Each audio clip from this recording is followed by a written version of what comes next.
السلام علیکم ورحمۃ اللہ وبرکاتہ۔ میرے محترم دوستو بزرگوں، جیسے کہ قرآن مجید کا پیغام ایمان والوں کے نام اس عنوان سے سلسلہ چل رہا ہے، تو آج اس سلسلے کا 13واں حصہ ہم آپ کی خدمت میں رکھتے ہیں۔ اعوذ باللہ من الشیطان الرجیم، بسم اللہ الرحمن الرحیم۔ یا ایھا الذین آمنوا اتقوا اللہ حق تقاتہ ولا تموتن الا وانتم مسلمون۔ آیت کا ترجمہ ہے، اے ایمان والو، اللہ تعالیٰ سے اس طرح ڈرو جس طرح اس سے ڈرنے کا حق ہے، اور تم ہرگز مت مرنا مگر اس حالت میں کہ تم مسلمان ہو۔ اس آیت کی تشریح ہے، مذکورہ آیت کریمہ میں مسلمانوں کی اجتماعی قوت کا ایک اہم اصول تقوی اور بعد والی آیت میں دوسرا اصول باہمی اتفاق بیان کیا گیا ہے۔ تقوی کے درجے۔ لفظ تقوی اصل عربی زبان میں بچنے اور اجتناب کرنے کے معنی میں آتا ہے۔ اس کا ترجمہ ڈرنا سے بھی کیا جاتا ہے، کیونکہ جن چیزوں سے بچنے کا حکم دیا گیا ہے وہ ڈرنے ہی کی چیزیں ہوتی ہیں۔ تقوی کے کئی درجات ہیں۔ ادنا درجہ کفر و شرک سے بچنا ہے۔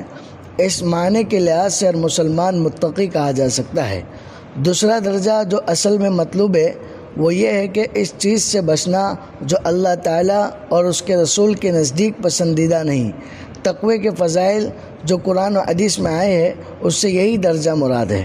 اور تیسرا درجہ اعلیٰ مقام ہے جو انبیاء اور ان کے خاص نائبین اولیاء اللہ کو نصیب ہوتا ہے، کہ اپنے دل کو ہر غیر اللہ سے بچانا اور اللہ کی یاد اور اس کی رضا جوئی سے معمور کرنا۔ تقوی کا کیا حق ہے؟ ایک حدیث میں ہے کہ حق کا تقاتہ ہی، یعنی تقوی کا حق یہ ہے کہ اللہ کی اطاعت ہر کام میں کی جاوے، کوئی کام اس کی اطاعت کے خلاف نہ ہو، اور اللہ کو ہمیشہ یاد رکھے، کبھی بھولے نہیں، اور اللہ تعالیٰ کا شکر ہمیشہ ادا کرے، کبھی ناشکری نہ کرے۔ حضرت ابن عباس رضی اللہ تعالیٰ نے فرمایا کہ اتقوا اللہ ما استطعتم، یعنی اللہ تعالیٰ سے ڈرو جتنا تمہارے قدرت میں ہے۔ یہ در حقیقت حق کا تقاتہ ہی کی تفسیر ہے، اور مطلب یہ ہے کہ معاصی اور گناہوں سے بچنے میں اپنی پوری طاقت و توانائی صرف کر دے تو تقوی کا حق ادا ہوگا۔ اگر کوئی شخص اپنی پوری توانائی صرف کرنے کے بعد بھی کسی ناجائز امر میں مبتلا ہو گیا تو وہ تقوی کے حق کے خلاف نہیں ہے۔ آگے یہ حکم ہے کہ تمہاری موت اسلام پر ہی آنی چاہیے، اسلام کے سوا کسی حال پر موت نہ آنی چاہیے، جس کی صورت یہ ہے کہ اپنی پوری زندگی اسلام پر گزارنے کا پختہ عزم کرے اور اپنی طاقت کے بقدر اس پر عمل کرتا رہے، تو انشاءاللہ اس کی موت اسلام ہی پر آئے گی۔ اس آیت سے ہمیں کیا سبق حاصل ہوتا ہے؟ نمبر 1، ہمیشہ ذکر ہی میں مشغول رہنا چاہیے کہ خاتمہ ایمان پر ہو۔ نمبر 2، اللہ تعالیٰ کو سب سے زیادہ پسندیدہ دین اسلام ہے۔